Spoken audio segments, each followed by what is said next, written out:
Hey everybody, Eagle Run 23 here. Just got back from Thanksgiving, had a great time with the family, was able to take several days off. Now I did schedule quite a few posts while I was gone, but I was fully rested. I got like 8 or 9 hours of sleep like 4 days in a row, feeling fantastic. Time to get back at it. It is Sunday here after a holiday weekend and trying to get some things put back together and get ready for the week. So I need to tell you about the gun build that we did with my uncle. So I had several questions over the last couple of weeks about building your first AR, and it really timed out perfectly.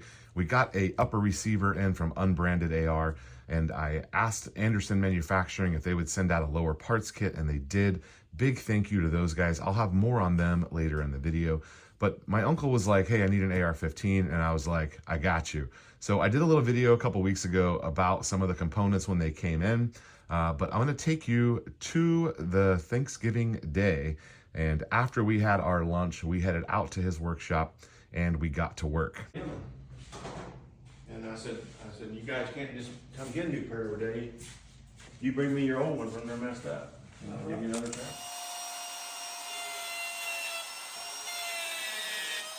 Now, I can't show you all of the things that we did, but it was very fun. He got to use the jig and had a good time drilling and milling and all that good stuff. My only thing that didn't turn out very well was the lower receiver was painted. I think you guys probably saw me paint that in one of the shorts. And I thought it was gonna be a whole lot better. I had it scuffed up, had a good coat of paint on there. I used some, I didn't use the Walmart brand paint. I used Krylon or Rust-Oleum or something. And it just did not hold up to the assembly process. We had chips and scratches everywhere. So we went ahead and buffed it down, scratched it up with one of those Scotch-Brites, and hit it again with another coat of paint.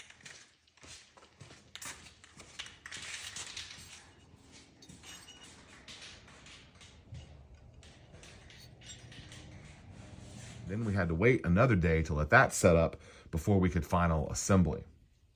Now, the good news is everything went great. Parts kit from Anderson was fantastic. The upper receiver worked flawlessly, and he was able to get his first shot off.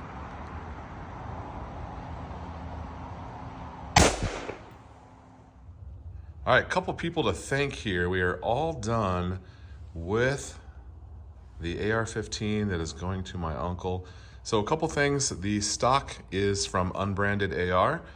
The upper receiver, thank you to Unbranded AR for that as well. We have a 5.56, actually 223 Wild caliber. And our sights, both front and rear, you guys saw me talk about those in a video the other day. Those are from AT3 Tactical. Thank you guys for sending those out. Now we got the lower all done and we painted it, but we do have a couple of chips. I'll show you on the other side. We need to do a little touch up here. Just spray paint didn't work quite as great as I hoped. The lower parts kit is from Anderson Manufacturing. We've got a mil-spec trigger in there, and then all of their inside components, buffers and detents and springs. So thank you to Anderson Manufacturing for those. So you can see here, there's just a little bit of chipping. I think it actually looks kind of good, and I don't know if he's gonna touch it up or leave it the way that it is. But looks pretty great here on the Sunway Photo tripod. Got the carbon fiber one out. We're gonna go out and take some pictures and maybe do some test fire. Thank you guys so much for watching. And he's gonna come back in December. He's gonna come up to me in December, and we might go take a class or at least take it out to the range or something so we can really get to, do some training with that platform. But we kind of went over some of the controls and things like that. And I left him with a fully functioning gun, which feels good, welcoming him to the AR-15 club. And more on that later on. All right, guys, Eagle Run 23. We'll see you next time.